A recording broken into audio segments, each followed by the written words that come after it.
Muy buenas noches, queridos estudiantes de Básica Cristiana. ¿Cómo se encuentran el día de hoy?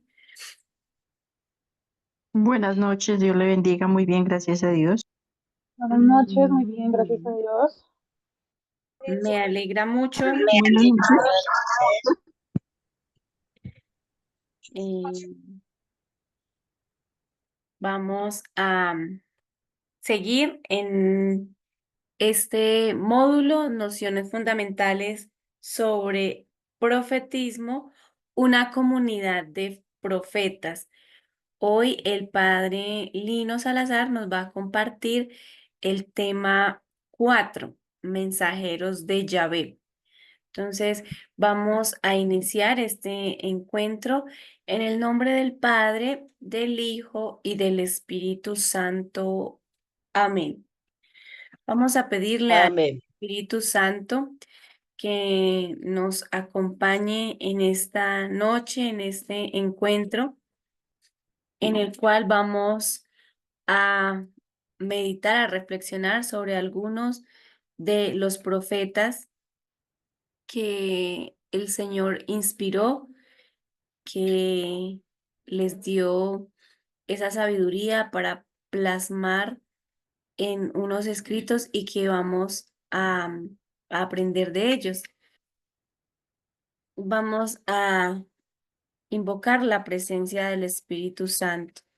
Ven, Espíritu Santo, llena los corazones de tus fieles y enciende en ellos el fuego de tu amor. Envía, Señor, tu Espíritu que renueve la faz de la tierra. Oh Dios, que llenaste los corazones de tus fieles con la luz del Espíritu Santo, concédenos que, guiados por este mismo Espíritu, sintamos con rectitud y gocemos siempre de tu consuelo. Por Jesucristo nuestro Señor. Amén. Amén. Amén. Bueno, entonces, como les decía, nos acompaña el padre Lino Salazar. Él nos va a compartir el tema número 4. Entonces, invitados a estar atentos, a anotar aquella pregunta, aquella duda que tengan y aprovechamos que el padre la pueda despejar. Entonces, bienvenidos, queridos estudiantes, bienvenido, padre Lino. Muchas gracias por compartir con nosotros este momentico. Muy buenas noches para todos. Les pido el favor que por Buenas favor noches, compartan Padre, Dios les bendiga. la primera imagen que envié, si les Gracias. parece. Ujú. Bueno, entonces es que es tan cortico el tiempo Muy que bien. es bueno entrar de una vez en materia. Hagámosle. Entonces nos corresponde ver los mensajeros de Yahvé y he querido colocar el tetragrama, que son esas 4 letras allá donde dice mensajeros de sería Yahé Bab Ay, G, mira. que nosotros lo leemos como Yahvé. En este tema cuarto se nos propone reflexionar y revisar los profetas mayores, y esos profetas mayores corresponden precisamente a Isaías, Jeremías, Ezequiel y Daniel. Ya les había dicho en clases anteriores por qué se les llama mayores. Es sencillamente porque eh, son profetas que tienen escritos eh, densos, escritos un poco largos en la Sagrada Escritura. Estos 4 profetas tienen además escuela de profetas, quienes fueron los que ayudaron a plasmar las profecías en los distintos libros. Iniciamos con Isaías. Isaías significa Yahvé o Yahweh es salvación. Este profeta se eh, ubica más o menos. Realmente este profeta son varios profetas. Encontramos a por lo menos 3 Isaías que van desde el siglo octavo antes de Cristo hasta el siglo quinto antes de Cristo. Y este primer profeta hace relación precisamente a la época del imperio asirio. Eh, este profeta es parte de la nobleza judía y como les había ya dicho, por lo menos son 3 autores. No obstante, a pesar de ser 3 autores que tienen como su propia manera de expresión, estos 3 autores guardan una unidad profunda eh, en todo el libro. Tienen un mensaje único en todo el libro. Entonces encontramos al primer Isaías, al segundo Isaías y al tercer Isaías. El primer Isaías lo ubicamos desde el capítulo 1 hasta el capítulo 39. El segundo Isaías del capítulo 40 al capítulo 45 y el tercer Isaías del capítulo 56 al 66. Adentrándonos un poco en la visión del primer Isaías, que más o menos se puede ubicar entre el 740 al 687 antes de Cristo, fue un profeta que advirtió el gran peligro de que Israel se adhiriera a los poderes extranjeros, especialmente a Egipto, porque esto manifestaba la desconfianza a Yahvé. Recuerden que Israel había salido de Egipto y retornar a Egipto era retornar a la esclavitud. Y por lo tanto, este profeta, este primer Isaías, aboga por mantener la confianza en Yahvé. Se dio en la época del rey Ezequiel, denunció profundamente la injusticia y la opresión, por un lado, y por otro lado, vislumbró la esperanza de un rey perfecto. Ahí ya se empezó como a delinear o delimitar o a surgir el rostro del Mesías. Entonces, esta profecía tiene primero una interpelación, luego otra interpelación, para después terminar con el anuncio del Emanuel, la llegada del Dios con nosotros. En esa primera interpelación, el profeta denuncia que el pueblo parece ignorar que su sufrimiento es producto del alejamiento de Dios. O sea, sufrimos a manos del opresor porque nos hemos alejado de Dios.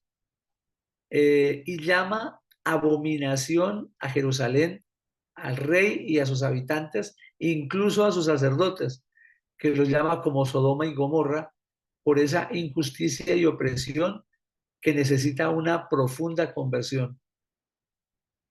Estos anuncios del Emanuel, que sería la tercera parte del primer Isaías, fueron escritos por los discípulos de Isaías. De hecho, en la primera parte, Isaías habla en primera persona, ahora empieza a hablar en tercera persona. En el segundo Isaías es llamado también el libro de la consolación, data del 587 al 540 antes de Cristo, y el objetivo de esta parte del segundo Isaías es precisamente animar a los cautivos en Babilonia a permanecer en la esperanza, que estos exiliados no pierdan la fe, porque sus oráculos de elegías y esperanzas ya vislumbraban la liberación del imperio babilónico, precisamente con Ciro de Persia. De hecho, a Ciro de Persia se le consideró en cierta manera como el Mesías, porque fue el que les dio la libertad del yugo babilónico cuando habían sido deportados por Nabucodonosor. Entonces Ciro les dio la oportunidad de regresar. Y aquí hay algo muy interesante porque es donde se presentan los cánticos de Yahvé, del siervo sufriente de Yahvé, que expía los pecados, pero es como aquella promesa que se dio por allá en el Antiguo Testamento cuando maldijo a la serpiente, ¿se acuerdan? Que dice, pongo hostilidad entre ti y la mujer, entre tu estirpe y la suya, y llegará el momento en que la descendencia de la mujer pisará tu cabeza mientras tú le muerdas el calcañal. Es más o menos lo que está sucediendo en los cánticos del siervo sufriente de Yahvé. La serpiente muerde el calcañal, se sacrifica el hijo de la mujer, pero al sacrificarse también es glorificado. Y esa es la promesa que nos hace el segundo Isaías en los cánticos del siervo sufriente de Yahvé. Dios que subsiste para siempre es quien inspira y respalda la palabra del profeta. Es hermosísimo cuando el profeta Isaías dice, una voz clama en el desierto, allanad el camino del Señor. Y es que ya los israelitas vivían tanto en Babilonia que ellos ya sabían cómo eran las ceremonias de los dioses. Entonces sacaban a su Dios, en este momento se me olvidó, voy a ponerle un nombre, pero no lo recuerdo bien, Marduk, creo que es Marduk, y entonces unos sacerdotes iban barriendo el camino por donde iba a pasar el dios Marduk por el desierto. Este profeta, este segundo Isaías, vio esa actitud de los babilonios como una promesa en la que Dios iba a allanar los montes para que el pueblo de Israel encontrara la libertad. Además aparece una imagen hermosísima. Empieza a verse Dios como un pastor que conduce al pueblo de Israel. Este segundo Isaías tiene más o menos las siguientes partes: una introducción, luego viene una descripción de Israel en el exilio de Babilonia. Dios lo lleva al desierto para que sean luz en las tinieblas. O sea, es como decir que Dios escribe recto en las líneas torcidas de nuestra vida. Dios sabe por qué tenemos acontecimientos oscuros en nuestra vida. pero esos acontecimientos son temporales y por lo tanto el profeta Isaías anuncia la restauración de Sión, porque Dios va a restablecer, que esto es muy importante, ya empezamos a hablar plenamente del Mesías. Dios va a restablecer su reinado en la promesa del Mesías. Y volvemos otra vez al cántico del siervo de Yahvé. Entonces, Dios establecerá una alianza y esa alianza va a evocar las promesas que Dios le había hecho a David, pero ya no en la descendencia del rey David como tal, sino en la descendencia del pueblo davídico, es decir, del pueblo que pertenecía a una monarquía, pero que gracias a Nabucodonosor fue expulsado, fue exiliado a Babilonia. Y termina el profeta Isaías en el capítulo 55, versículo 10 al 13, este segundo Isaías, haciendo una conclusión de todo lo que hemos charlado hasta este momento. Un tercer Isaías, datado de la época del 538 al 468 a.C., en esa época ya los israelitas retornan nuevamente a la tierra de Israel, a la tierra de Judá más bien, al reino del sur, y reconstruyen Jerusalén. Y los profetas, este tercer profeta empieza nuevamente a predicar contra la injusticia, la infidelidad y la apatía religiosa. Muchas personas que estaban en Babilonia y que regresaron a Judá, pues realmente no querían regresar porque ya estaban cómodas en Babilonia. Y entonces llegaban con cierta apatía, no querían colaborar, no querían construir el templo. Y entonces el profeta tuvo que empezar eh, a insistir que había que dejar la apatía. Y en ese contexto, cuando están armando nuevamente la ley, el templo, la Jerusalén que había sido destruida, empieza el profeta a vislumbrar a un Israel perfecto, en una tierra y un cielo nuevo, donde la salvación se abre, o sea, ya no se centra en Israel, sino que se abre a la humanidad. Y en esa salvación no hay acepción de personas. Vuelve a insistir en aborrecer, digamos así, la injusticia y la opresión, porque estas dos situaciones son una ofensa gravísima contra el Santo de Israel. Esa palabra Santo de Israel es importante en el tercer Isaías porque el Santo de Israel sería Yahvé, o sea, es el nombre de Dios, pero ya ubicado dentro del pueblo. Y empieza a avivar, como a prender la llama en toda la gente que estuviera vacilante en el pueblo. Por otro lado, asimila que el orgullo es la antítesis de la fe, manifestado en la alianza con los poderosos. La gente empezó a perder la fe y entonces empezaron a mirar a ver cómo podían hacer alianza con los pueblos vecinos para, como dice el dicho, ¿no? A quien, eh, ay, se me olvidó cómo sería, a quien, lo voy a decir de otra manera, me pasó lo del chapulín. Quien se arrima a un buen árbol, buena sombra lo cobija, más o menos así. Y entonces empezaron a sentir el orgullo de estar aliados con los poderosos y empezaron a colocar en tela de juicio la fe en Yahvé. Y del anuncio grande del profeta Isaías, del profeta en general y de la profecía en general, es que a pesar de las infidelidades, hay un horizonte de esperanza en el anuncio del Mesías. Dios se reserva un resto fiel de elegidos que harán perdurar la familia de David. Esto es con respecto al profeta Isaías. Vamos ahora a pasar al profeta Jeremías. Yo sé que esta información que les estoy dando en chorro les debe estar llegando al cerebro y diciendo, pero ¿a qué horas vamos a poder entender esto? Entonces llegamos al profeta Jeremías. A este profeta se le llama el profeta de la nueva alianza.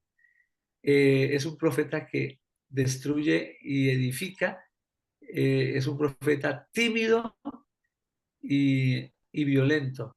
Eh, es, un, es una contradicción, ¿no? Y recuerdan aquella profecía, ¿no? Para destruir y construir. Así fue llamado Jeremías.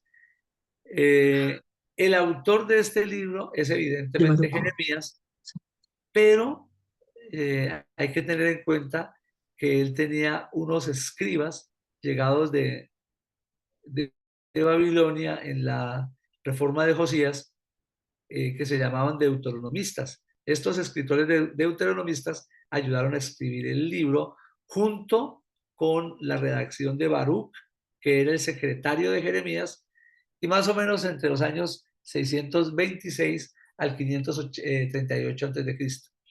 Los temas principales de que trata el profeta Jeremías son la urgencia de la conversión. Es curioso, yo siempre pensaba que el predicador debería callarse un poco de sí mismo y predicar solamente el Evangelio, pero miren que el profeta Jeremías habla muchísimo de su misión profética. O sea, como el apóstol San Pablo justificando su apostolado. Y el tercer tema principal es el anuncio de una nueva alianza que viene a ser el tema central del profeta Jeremías. Podríamos dividir el libro en 4 partes, del capítulo 1 al 6, del capítulo 7 al 20, del capítulo 21 al 24 y del capítulo 25 al 50. En la primera división, se aborda el tema de la vocación de Jeremías, y se le enfoca en toda la temática de la reforma del rey Josías, y este va anunciando a la vez la conversión del pueblo y el castigo de parte del enemigo. Es decir, si ustedes no se convierten, vamos otra vez a caer en otro exilio, en otro problema. Debemos volver nuestra mirada a Yahvé. Esa es la primera parte. La segunda parte denuncia la corrupción, tendencia de Josías y los motiva a vivir bajo el yugo de Babilonia, por lo que es perseguido. Entonces, recuerden que estaba ante un profeta falso, que no me acuerdo en este momento cómo se llama, y entonces Jeremías venía con un yugo en ese dramatizar que hace Jeremías de la profecía. Venía con un yugo de madera, el otro profeta cogió el yugo de madera y lo rompió. Y dijo, así el Señor va a romper el yugo. Y el profeta Jeremías le dice, no, ahora el yugo no va a ser de madera, el yugo va a ser de hierro.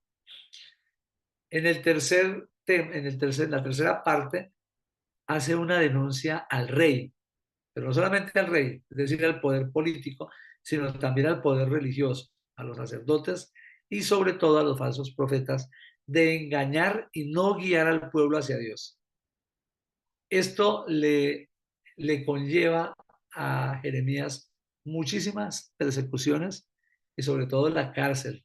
Recuerdan por allá el pozo donde lo metieron para que no lo podían matar porque adquirían maldición. Entonces fueron y lo botaron para que se muriera. Y en la última parte hace un juicio contra las naciones extranjeras, eh, y compromete a los deportados a la restauración de Judá, el regreso a su tierra, un porvenir buenísimo y una salvación duradera. Y todo esto termina con esa frase poderosísima, ¿no? Te doy autoridad para arrancar y derribar, para edificar y plantar. Vamos a mirar 2 temitas que trata el profeta Jeremías que me parecen importantes, e incluso al autor del libro también le parecieron muy importantes.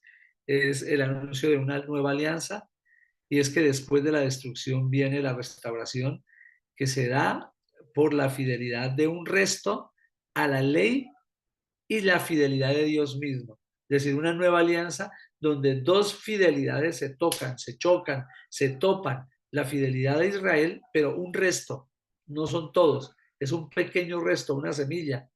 Y la fidelidad de Dios que siempre permanece.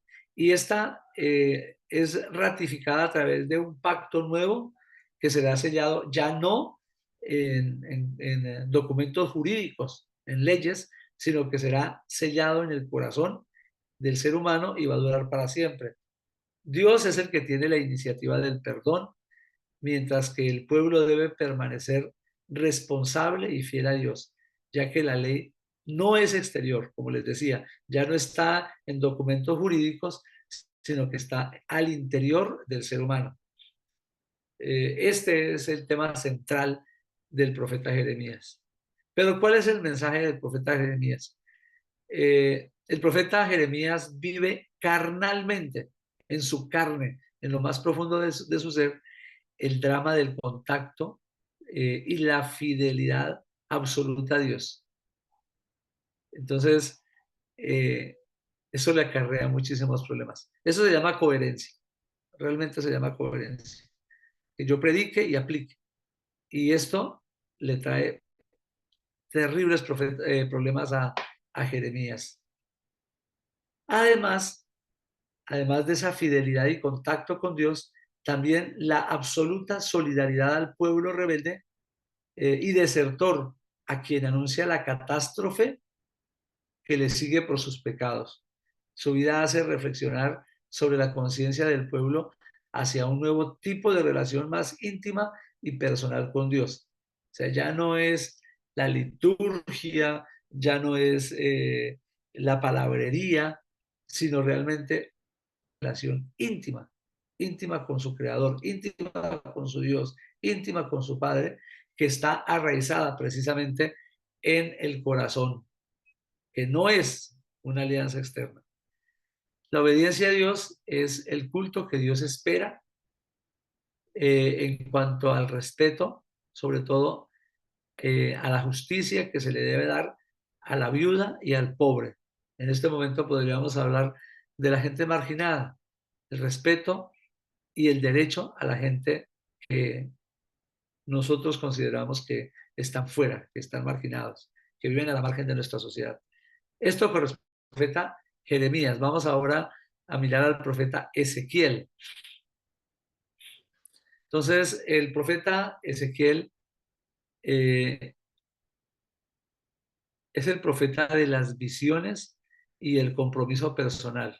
Él era sacerdote en la época en que se destruyó el templo, en el 587 a.C., y fue exiliado precisamente a Babilonia en la primera deportación. O sea, cuando ya se llevaron a todos los grandes de Israel, este profeta fue exiliado. El autor del libro, pues, es Ezequiel, pero también sus discípulos, escribas que registran sus palabras y hechos. La fecha de redacción se da a mediados del siglo VI antes de Cristo. Los temas principales son la gloria de Dios, el anuncio futuro del Mesías, el templo y el culto, la responsabilidad personal. Además, hace un llamado al pueblo. Son dos partes en la profecía de Ezequiel. Primero hace un llamado al pueblo, llama a Jerusalén a la conversión, pero denuncia la opresión de las otras naciones sobre el pueblo de Israel. Y en la otra parte hace unas contribuciones importantes. Dice, en Babilonia ve la gloria de Dios presente en el mundo e Israel. Es decir, esto que les está sucediendo manifiesta la gloria de Dios y percibe por medio de la conversión de las personas, es decir, de la aceptación de la liberación divina y de la adoración del templo. En eso está la gloria de Dios, en lo que está sucediendo, en la conversión personal, que es la aceptación de la libertad que Dios les ofrece y la adoración que van a poder hacer en el templo. Además, introduce el concepto de responsabilidad. Vislumbra con una comunidad organizada, vislumbra a Israel como una comunidad organizada alrededor del templo y con la ley de Dios escrita en el corazón de cada cual. Además, visualiza un nuevo Israel donde el único rey es Dios, que gobierna a través de un príncipe Mesías santo, que buscará la santidad, la pureza de vida, el culto, más que el poder político y las conquistas militares. Entonces, con David lo importante era el poder político y las conquistas militares. Con el Mesías no va a ser así.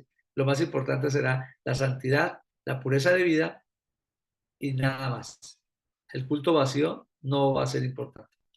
El culto lleno de adoración va a ser importante. Hay textos muy importantes, estos 3 textos que aparecen ahí. El primero hace referencia a los malos pastores. Dios es el pastor juez que hace una alianza de paz con su pueblo. Ese es el primer texto básico. El segundo texto básico es el anuncio de la esperanza y la reconstrucción de la confianza en Dios que resucitará a la nación. Acuérdense de la visión de los huesos secos, que adquieren carne y músculos y terminan siendo seres vivientes. Y el tercer texto hace referencia al anuncio de un Dios trascendente que está en medio de ellos para unir a las 12 tribus de Israel.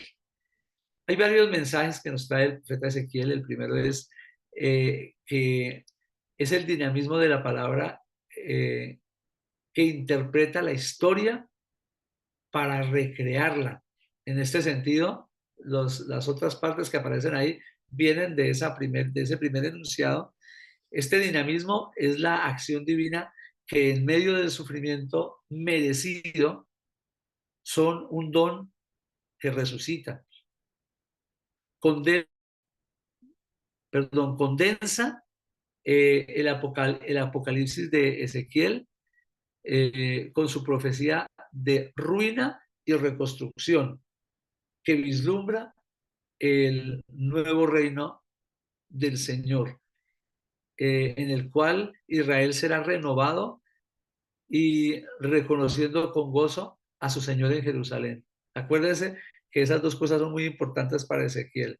Primero, que sea reconstituido Israel, pero que además Israel reconozca la presencia de Yahvé en Jerusalén. Además de la responsabilidad personal, hace que cada uno responda de sus propias acciones ante Dios. Las obras personales con respecto a la justicia, al débil, al oprimido, darán la salvación o la condenación. Es decir, como yo me porte con los demás, voy a recibir mi premio, mi castigo. Así como cuando el Señor dice, al final de los tiempos, el Señor se sentará como un pastor y colocará a las ovejas a la derecha y las cabras a la izquierda, etcétera, etcétera. Sin derecho y justicia no puede haber conversión. Esto es lo referente al profeta Ezequiel.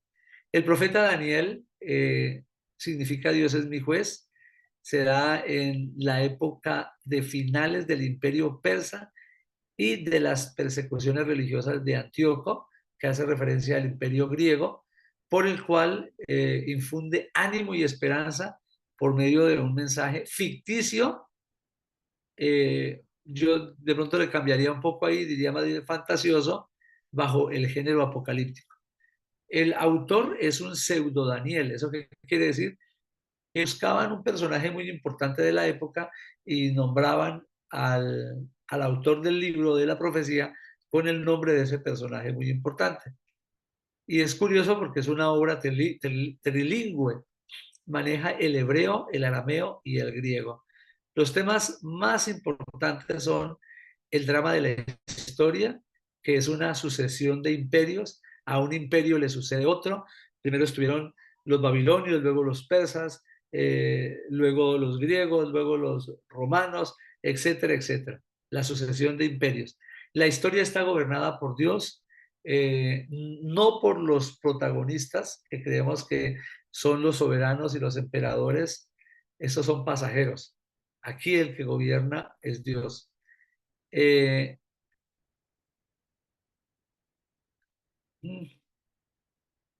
allá, el desenlace de la historia previsto por el vidente y explicado por el intérprete es conducido por Dios y llega repentinamente. ¿Eso qué quiere decir? Que Dios es el que maneja la historia. Solamente el profeta es capaz de verlo y aquel que lo puede interpretar lo explica. Los cambios de imperios prefiguran la anticipación del cambio final.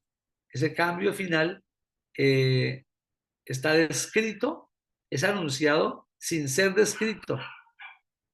Lo llamamos también cambio final o cambio universal, o como lo llamaríamos hoy en día, el fin del mundo. Este cambio final es la restauración del reino definitivo en el que los que sufren, que son elegidos y consagrados, serán los príncipes. Este género apocalíptico tiene varias cositas importantes, y es que es un género heredero de la profecía. Cuando los profetas empiezan como a menguar, como a decaer, aparece el género profético, el género apocalíptico, para como volverle a dar ánimo.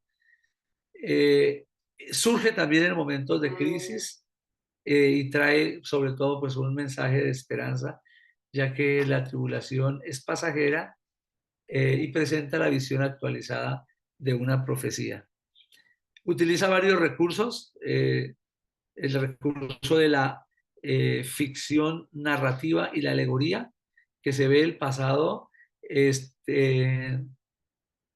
o sea, se me fue la palabra, estilizan la historia pasada para narrarla como una profecía, y hace, como ya habíamos dicho, de un autor, de un personaje muy importante, seudónimo del libro, y comunica en clave enseñanzas políticamente peligrosas que sirven como instrumento para interpretar la historia. Esto es, mis queridos hermanos, lo que preparé para esta clase. Creo que ya lo único que puedo darles es la bendición, porque se va a acabar. El Señor Dios Todopoderoso los bendiga, en el nombre del Padre, y del Hijo, y del Espíritu Santo. Amén. Buena noche para Amén. todos. Amén. Muchas Gracias, gracias, Padre. Padre. Gracias. Padre.